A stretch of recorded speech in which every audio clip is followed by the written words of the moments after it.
Sri Krishnaya Paramatmane Namaha. Sri Mahabharatham, Chapter 64.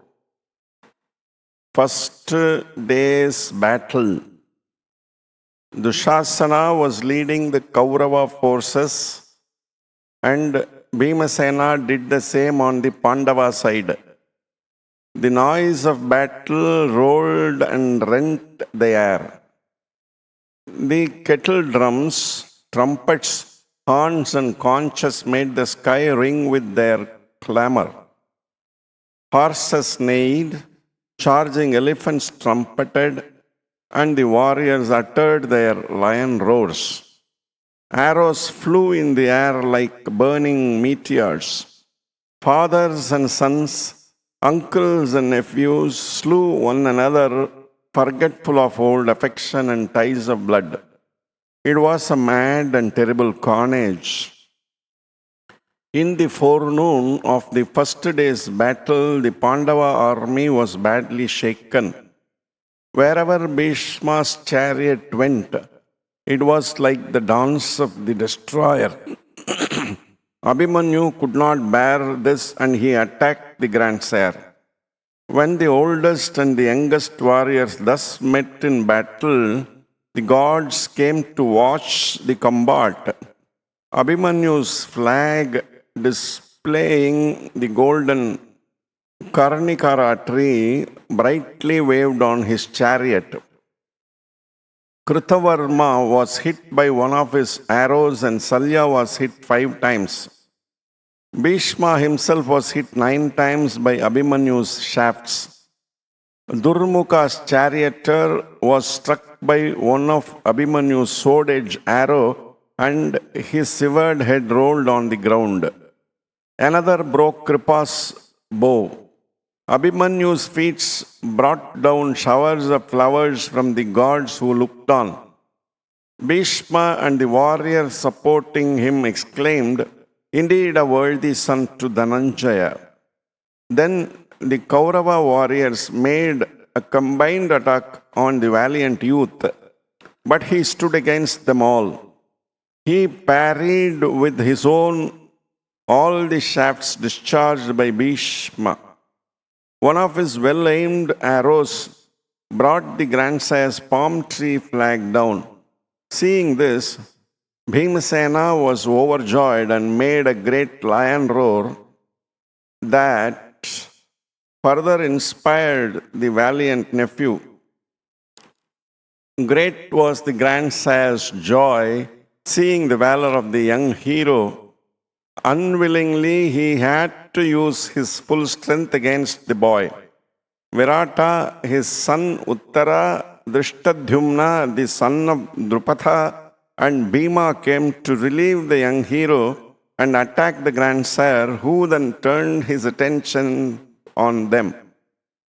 Uttara, the son of Virata, rode an elephant and led a fierce charge on Salya. Salya's chariot horses were trampled to death, and thereupon he hurled a javelin at Uttara. It went with unerring aim and pierced him in the chest.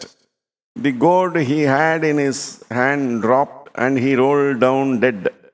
But the elephant did not withdraw.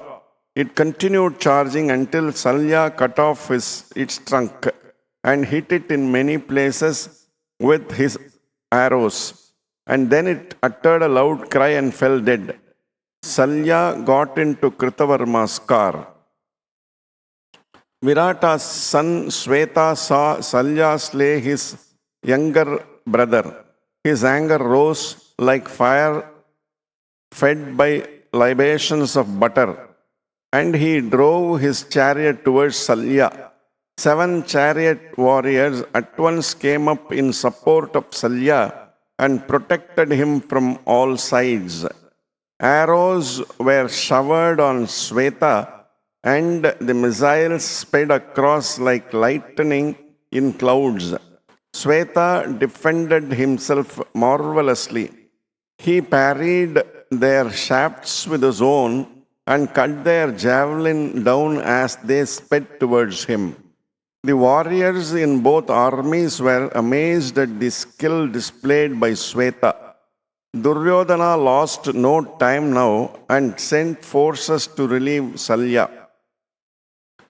Whereupon there was a great battle. Thousands of soldiers perished, and numerous were the chariots broken and the horses and elephants killed. Sweta succeeded in putting Duryodhana's men to fight, and he pushed forward and attacked Bhishma. Bhishma's flag was brought down by Sweta. Bhishma, in his turn, killed Sweta's horses and charioteer. Thereupon they hurled javelins at one another and fought on. Sweta took a mace and swinging it sent it at Bhishma's car, which was smashed to pieces. But the grandsire, even before the mace dashed against the chariot, had anticipated it and jumped down. From the ground he pulled the strings of his bow to his ear and sent a fatal arrow at Sweta. Sweta was struck and fell dead. Dushasana blew his horn and danced in joy. This was followed by a great attack on the Pandava army by Bhishma. The Pandava forces suffered greatly on the first day of the battle. Dharmaputra was seized with apprehension, and Duryodhana's joy was unbounded. The brothers came to Krishna and were engaged in anxious consultations. Chief among Bharatas said Krishna to Yudhishthira, "Do not fear. God has blessed you with valiant brothers. Why should you entertain any doubts?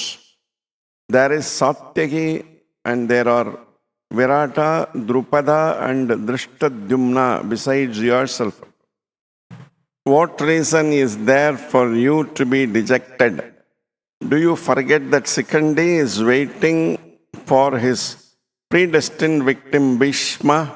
Thus did Krishna comfort Yudhishthira." This concludes chapter 64 of Mahabharata. Om Namo Bhagavate Vasudevaya.